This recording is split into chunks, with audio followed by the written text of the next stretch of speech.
They're all outside. What I say to them is my responsibility as the president of the federations. All the result we have, I bring the coach, I bring all the players to believe in the projects. The question, do you all still believe in this project?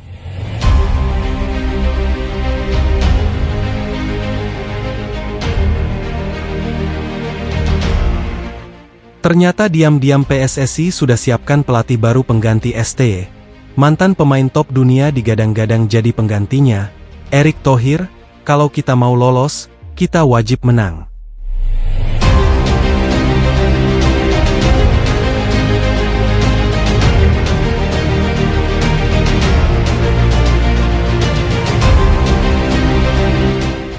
Timnas Indonesia nampaknya tengah dalam situasi krusial jelang lawan Arab Saudi Selasa ini.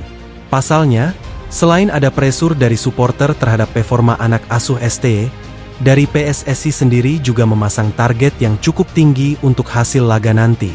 PSSI memberikan target ke STY dan anak asuhnya, agar tidak kehilangan poin lagi, dan wajib mempersembahkan kemenangan perdana. Selain belum pernah menang di round 3 ini, Timnas Indonesia juga harus dalam situasi sulit dan perlu poin. Karena salah satu kans dan kesempatan paling realistis mencari 3 poin adalah saat lawan Arab Saudi di kandang. Selanjutnya, target 3 poin juga diharapkan bisa diraih saat laga kandang Indonesia lawan Bahrain dan Cina tahun depan. Dengan kalkulasi 3 kemenangan di laga home, maka Indonesia bisa mengoleksi setidaknya 12 poin. Dan itu belum dihitung 2 laga tandang lawan Australia dan Jepang. Mengingat jarak poin yang cukup tipis dengan peringkat kedua, hal ini tentunya masih cukup realistis. Dengan catatan Indonesia bisa meraih 3 poin lawan Arab lusa hari. Karena berharap 3 poin lawan Australia rasanya memang cukup sulit, apalagi dari Jepang. Untuk itu, laga besok lusa akan jadi laga penghukuman bagi Shin Tae-yong, jika saja gagal meraih kemenangan atau bahkan kalah. Jika kalah, tentu peluang Indonesia akan semakin menipis. Dari sana, Erick Thohir sebagai Ketua Umum PSSI mengatakan, agar para pemain melupakan laga melawan Jepang kemarin, dan fokus untuk laga besok lusa melawan Arab. Bagaimanapun menurutnya, Jepang memang bukan lawan yang sepadan dengan Indonesia, tapi kekecewaan sang Ketua Umum PSSI adalah skor yang terlalu mencolok di laga itu. Erick Thohir mengatakan, agar seluruh pemain, staf pelatih memberikan yang terbaik untuk lawan Arab Saudi, karena jika kembali kalah, dia mengatakan peluang akan semakin tipis. Pertanyaannya, apakah kalian semua masih percaya dengan proyek ini? Apakah kalian masih percaya dengan saya sebagai pemimpin? Ucap Erick Thohir dengan nada yang cukup kecewa di ruang ganti pemain. Jika sebaliknya, saya berniat mundur sebagai presiden PSSI. Karena ini tanggung jawab saya ingin semua orang yang ada di ruangan ini melihat kembali apa yang salah untuk bertahan sebagai satu tim, ucap lagi.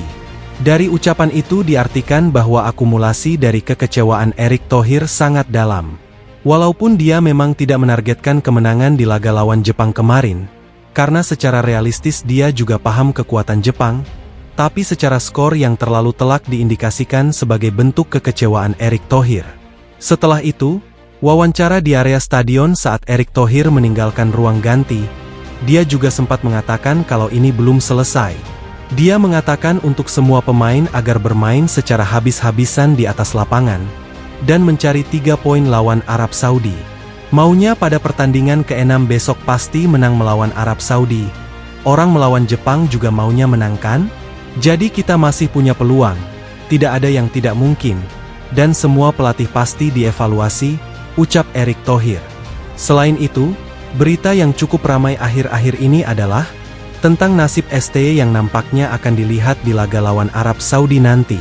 Banyak netizen yang sudah ancang-ancang dengan pemecatan STY, dan bahkan sudah memberikan rekomendasi pelatih yang cocok untuk Timnas Indonesia.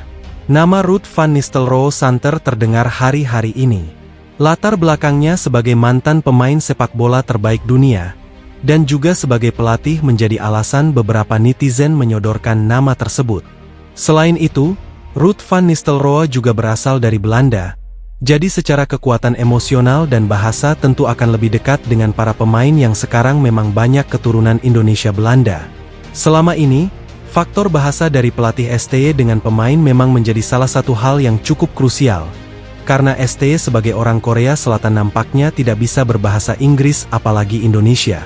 Selama hampir 5 tahun di Indonesia nampaknya dirinya tidak berminat untuk belajar salah satu bahasa itu. Padahal itu adalah bahasa internasional dan bahasa tempat kerjanya. Wah, gimana pendapat kalian guys? Setuju gak dengan pengganti STY nanti? Emang agak aneh sih STY akhir-akhir ini. Gak makai jasa Eliano padahal dia sendiri yang minta. Bisa-bisanya juga berikan statement gitu, yang bilang Eliano belum baik untuk masuk skuad timnas. Itu kalau gue di posisi Eliano sih pasti sakit hati banget. Udah jauh-jauh dari Belanda hanya untuk dicoret. Dan STY lebih milih mainin Pratama Arhan yang di Liga Korea aja gak ada menit bermain. Wah parah sih.